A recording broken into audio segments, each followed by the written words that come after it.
En este noveno vídeo te voy a enseñar a programar en el tiempo de los fundidos entre escenas aquellas salidas que hayas excluido de estos y a incluir un sonido también en el tiempo de los fundidos.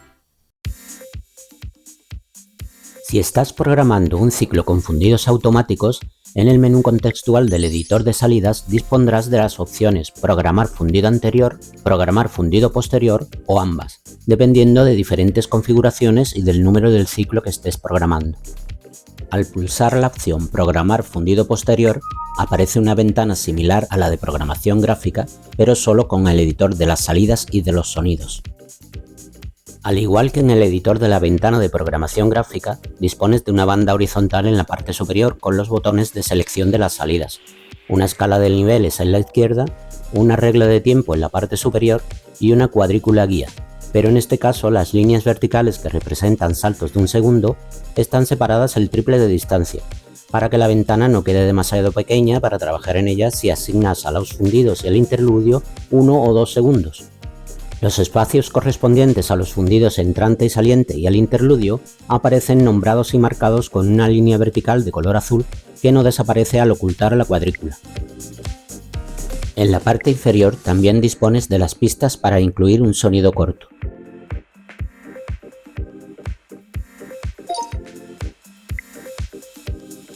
La ventana de programación del fundido anterior es igual a la de programación del fundido posterior, aunque en ciclos del tipo 2 no aparecerán en ella las salidas que hayas excluido los fundidos, puesto que en este tipo de ciclos se manejan canales iguales y el fundido posterior de un ciclo se corresponde con el fundido anterior del siguiente.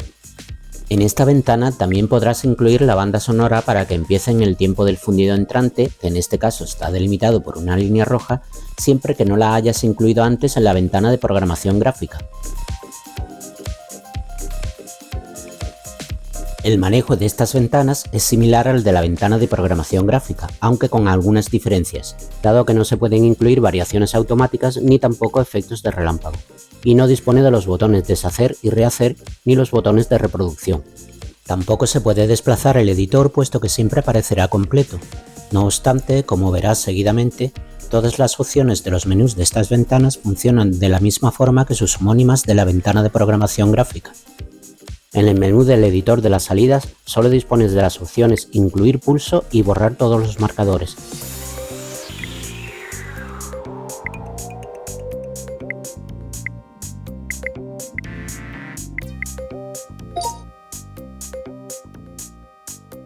Y en el menú de los marcadores solo tienes las opciones Modificar pulso y Borrar marcador pulso.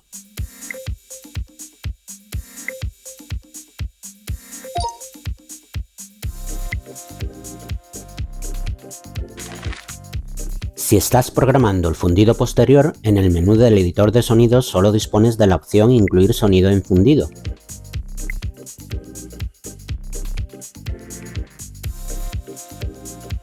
Y si estás programando el fundido anterior, dispones además de la opción Incluir banda sonora, solo si pulsas dentro del tiempo del fundido entrante y siempre que ésta no haya sido incluida antes en el ciclo. En el menú de los marcadores de sonido solo dispones de las opciones Quitar sonido y Volumen sonido. Todas las opciones de los menús de estas ventanas funcionan de la misma forma que sus homónimas de la ventana de programación gráfica. Como ves, estas ventanas no requieren más explicación por su simplicidad y porque tienen muchas cosas en común con la ventana de programación gráfica.